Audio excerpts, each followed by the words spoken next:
The impact of community support on resilience. Hey there, welcome back to another episode where we dive deep into topics that truly matter.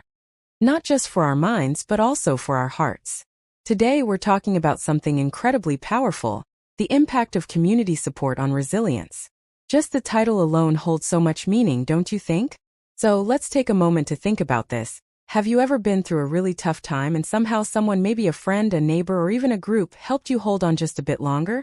That, right there, is what community support is all about. 1. Let's break down the findings together. Alright, so what did the research actually tell us? It turns out that when people feel supported by their community, emotionally, practically, or even just through a sense of shared presence, they're much more likely to cope well with stress. They feel stronger, less overwhelmed, and more connected to something bigger than themselves. It's not just about having someone to lean on. It's about knowing that you're not alone in your struggles. That kind of connection helps people bounce back from life's challenges. It lowers stress and builds up this incredible internal strength we call resilience. And the support can come in many forms. Someone listening to you vent, giving helpful advice, or even just offering a helping hand when you're overwhelmed. It makes you wonder, who are the people in your life that you turn to when things get rough?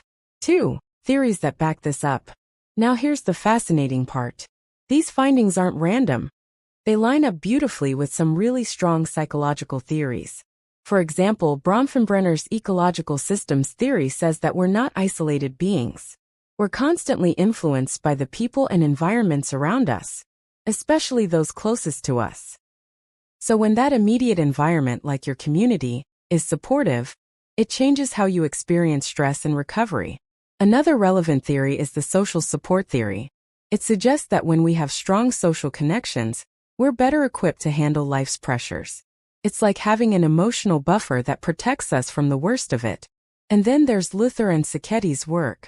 They argue that resilience isn't just something you're born with. It grows through consistent, positive relationships. So again, it's not about being tough alone, but about being stronger together. That kind of makes you think, right? Maybe resilience isn't a solo journey after all. 3. Resilience. Not just personal but relational. This research flips the script on what many people think resilience is. A lot of us have been told that being resilient means being tough, standing alone, or pushing through no matter what. But here's the truth. Resilience doesn't have to be a lonely climb. In fact, it thrives when you're surrounded by people who care. So this study encourages us to see resilience not just as a personal strength, but as something we build in connection with others. It's about mutual care, trust, and shared responsibility. And honestly, doesn't that just take some of the pressure off? Think about the last time someone helped you, even in a small way. How did that make you feel? 4. So what does this mean for us? Let's talk implications. How does this actually affect our lives, our communities, and the bigger picture? First, on a personal level, it's a call to prioritize relationships. That might mean checking in more often with friends, joining a community group, or even just being open to accepting help when you need it. Psychological self-care doesn't have to mean meditation apps and journaling alone. It can also be about sharing laughter over coffee or venting in a safe space. Next, there's the community and institutional level. Schools, workplaces, religious centers, all of them can play a massive role in creating support systems. Programs like peer mentoring, group activities, or even just spaces that promote connection can be life-changing. And then there's the policy level. If we want to build truly resilient societies, we need to invest in community development, in education, healthcare, housing, and inclusive public spaces. Because resilience isn't just about mental health. It's about social justice, equity, and access to support.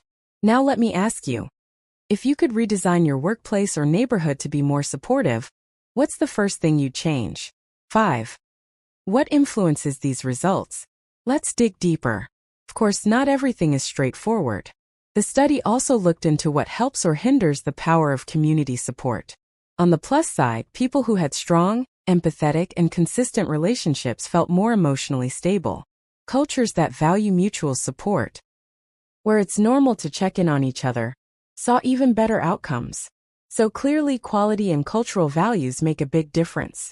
But on the flip side, The study found that if a community is fragmented or filled with mistrust, that sense of support breaks down. Social exclusion, discrimination, or toxic group dynamics actually increase stress instead of helping people cope.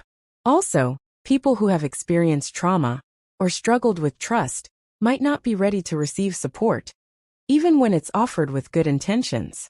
That's such an important reminder to be patient and compassionate with each other. So here's something to think about.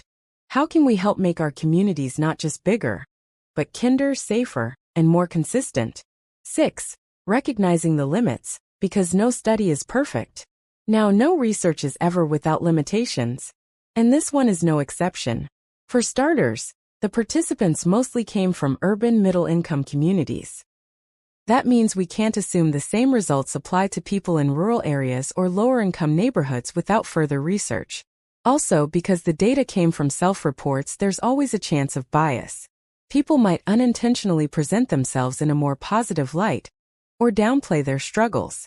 And let's not forget, this was a cross-sectional study, a snapshot in time.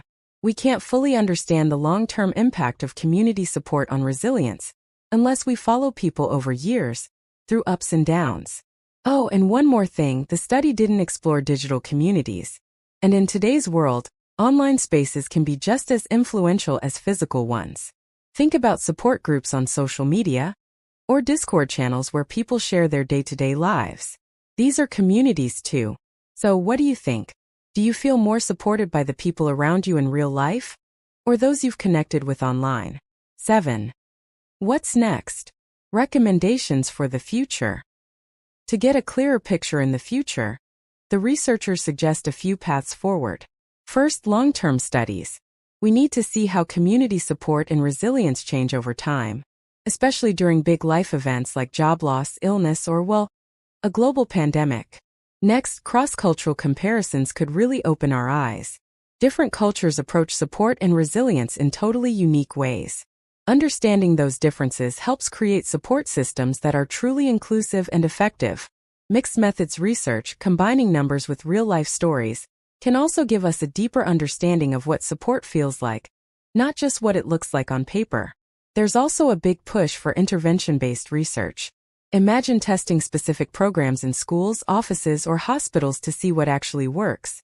Mentorship programs, support circles, community art projects, we could learn so much by simply trying and measuring. Finally, researchers suggest looking at the systems themselves. What makes some communities resilient and others more fragile? Is it leadership, funding, safety, or maybe a bit of everything? Now here's a thought. What kind of community project would you start to make people feel more connected? 8. Wrapping it all up, a new perspective on resilience. As we come to the end of this discussion, let's circle back to our main takeaway. The impact of community support on resilience reminds us that strength doesn't have to mean going it alone. True resilience often grows out of shared stories, mutual aid, and people showing up for one another, consistently, and with compassion. Whether it's a friend bringing you food when you're sick, or a group of strangers rallying around someone in crisis, these moments matter. They don't just comfort us, they change us. They give us the strength to keep going. So maybe the real question isn't, how can I be more resilient? But rather, how can I build a life where support flows both ways? Where I can give and receive, grow and help others grow. Because when communities are strong, individuals thrive. And when individuals are supported, communities become unbreakable. Thanks for sticking with me through this heart-filled journey. I hope it sparked something in you. Maybe a new appreciation for your own support system, or a nudge to reach out and offer someone else a bit of strength.